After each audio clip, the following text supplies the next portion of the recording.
देखिए, जो cyclic photophosphorylation है, तो यहाँ से समझ में आएगा, आपको नाम से ही समझ में आ रहा हो कि जो इलेक्ट्रॉन इमिट होता है, ठीक है, फ्रॉम फोटो सिस्टम फर्स्ट से वो रिटर्न करता है, वापस आ जाता है, return to again photo system first. वहाँ पर ऐसा नहीं था इसके पहले जो उन्होंने देखा। दूसरा इंपॉर्टेंट पॉइंट है कि यहाँ पर केवल पीएस फर्स्ट इन्वॉल्व होता है, तो वेवलेंथ ऑफ लाइट जो चलेगी वो 700 नैनोमीटर वाली, राइट। पीएस सेकेंड इन्वॉल्व नहीं होगा। ये प्रोसेस होती है स्ट्रोमल लैमेली में। Next point, no breaking of water. Water यहाँ पे ब्रेक नहीं होता है, तो जब वाटर ब्रेक नहीं होगा तो नो H प्लस आयन और रिलीज, नो ऑक्सीजन रिलीज, कोई ऑक्सीजन रिलीज नहीं होगी। नेक्स्ट, ओनली एटीपी बनेगा, केवल एटीपी बनेगा, नो NADPH फॉर्म, राइट। तो ये सारी चीज़ें यहाँ नहीं बनने वाली हैं। ये साइक्लिक का कंसेप्ट है, यहाँ पे केवल एटीपी बन रहा है, NADPH नहीं बनेगा, ऑक्सीजन रिलीज नहीं हो रही है।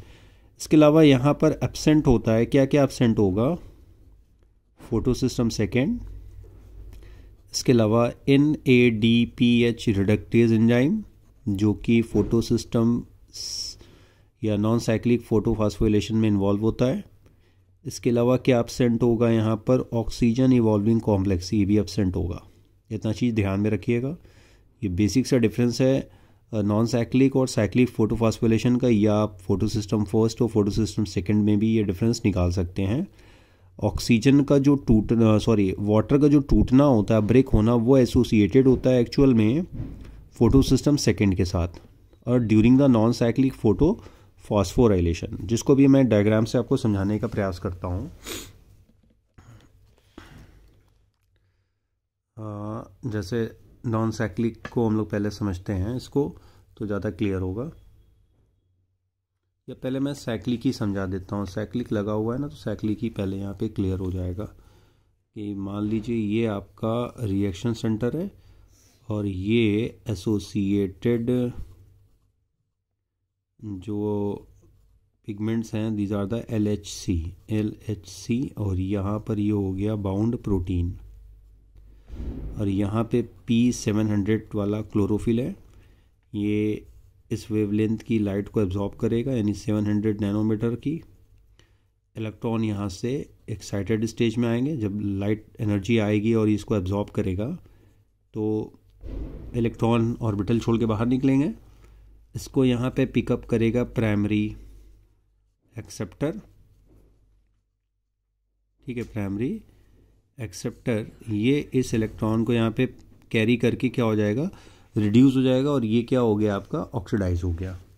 Now electron higher energy stage से जब नीचे गिरना शुरू होंगे, यानी कि लोअर रेडॉक्स पर आएंगे, तो यहाँ पे मौजूद होता है component of electron transport system, जिसमें क्या क्या होता है, साइटोक्रोम B6F, राइट।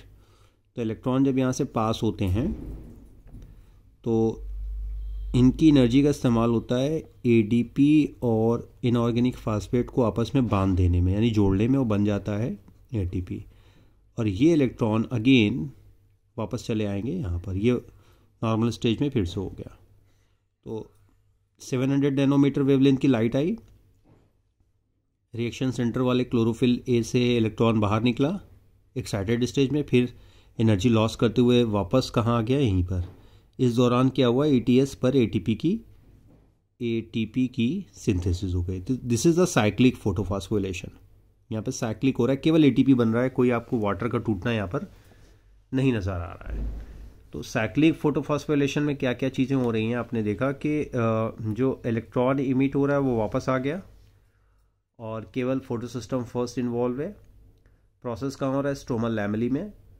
किसी भी प्रकार का वाटर का ब्रेकिंग नहीं हो रहा है, नो ब्रेकिंग ऑफ वाटर,